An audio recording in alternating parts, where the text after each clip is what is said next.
Um, Welcome to Gibb Mansion. Thank you for coming to the PAC breakfast on rent regulation, and we hopefully have a lively discussion this morning. We have a lot of people that have come that are in elected position today, so we wanted to just acknowledge them. We have the district leader. We have Oleniki Alabi here. Hey, good morning. We have there she is. We have from Councilman Yaski's office, Alana Jacobs. We have Marilyn Mosley from the Controller's office, and then we have two prospective candidates for City Council, Joanne Simon and Jamani Williams here. So,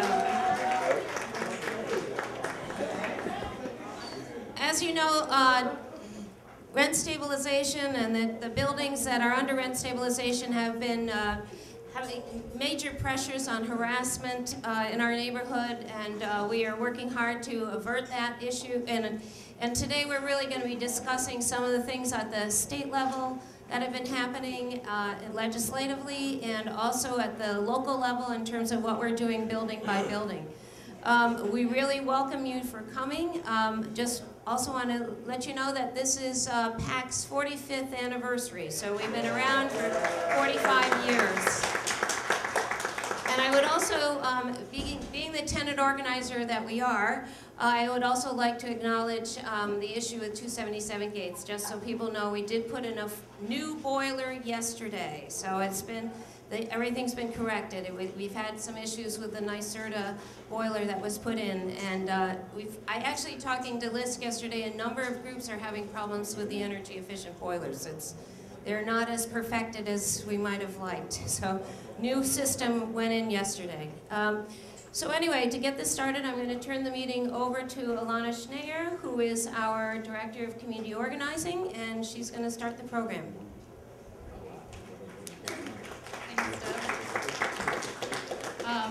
Thank you. Thanks, Deb, and happy birthday to Deb. That's her birthday. Just to embarrass her a little. So thank you, everybody, for coming this morning. We're going to need to make sure that we can kind of keep it quiet so that sound projects into the library. We had such a tremendous response to the breakfast this morning that we had to get technically savvy and broadcast this into the next room for all the people that wanted to come. So this morning, we are here to talk about new rent regulations, changing the laws to save affordable housing. And we'd like to extend our thanks again to Senator Eric Adams, who sponsored this breakfast. He's been a strong ally for tenants, both here in the district and also up in Albany.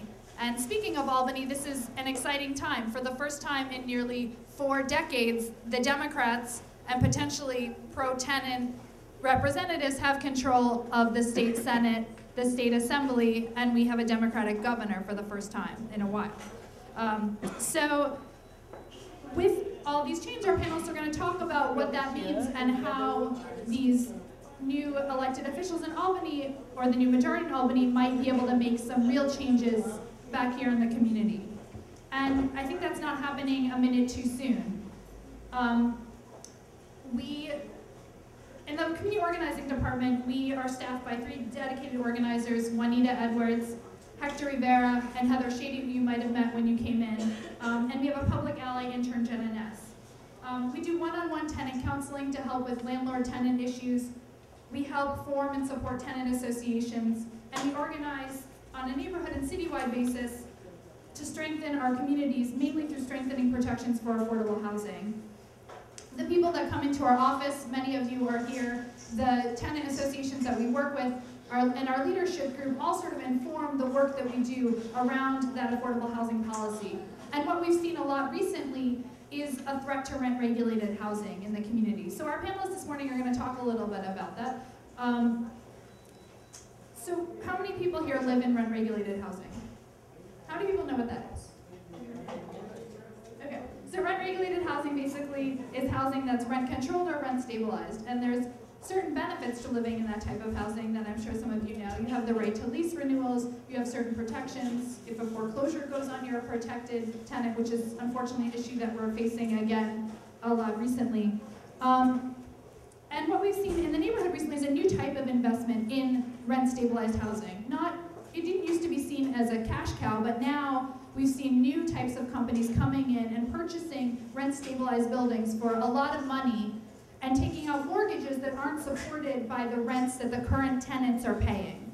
And so what that's leading to is a lot of pressure on these tenants to leave their apartments. And some ways that we're seeing that pressure are repairs not being made in the apartments of long-term tenants, while empty apartments are being gut renovated so that the landlords can raise the rent a lot through the 140th program. We're also seeing untimely lease renewals, or lease renewals when they come, revoking years of preferential rents and causing huge increases in rents of hundreds of dollars that long-term tenants have difficulty paying.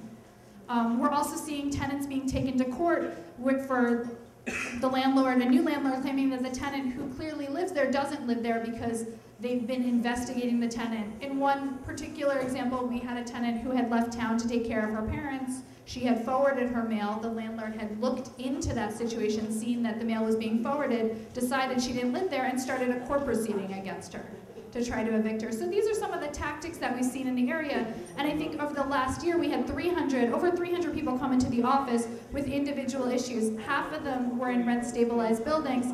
And a lot of the pressures there, it seems like there's an increased amount of harassment and pressure to empty out these apartments. So why is that? I think some of the rent changes, the weakening of the rent laws have sort of precipitated this. And one thing we're going to talk probably a lot about today is vacancy decontrol, which is the law that allows a landlord to take an apartment out of rent stabilization when the rent reaches $2,000. And so there's a lot of incentive to get the rent up to $2,000, or close to $2,000, empty the apartment, and bring in a new tenant that can then pay whatever the market will bear, which is upwards of $2,000, $3,000 these days. So that's some of the things that we've seen in the community. So I'm going to introduce our panelists to talk a little bit more about that, about the rent history. So this morning we have with us Michael McKee from Tenants PAC, Dave Hansel from the Association for Neighborhood and Housing Development, and Judith Goldner from the Legal Aid Society. And they're going to talk a little bit about...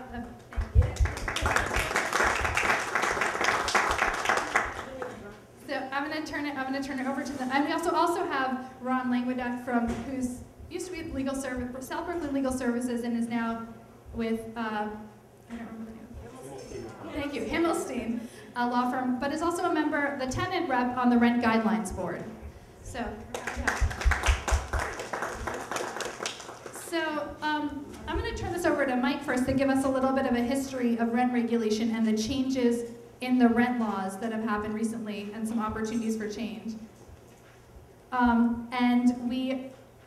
And I just want to say that when people think about rent regulation and tenant advocacy, I think they often think of Mike McKee, who's been in the movement for a number of years. And yeah, I won't say how many.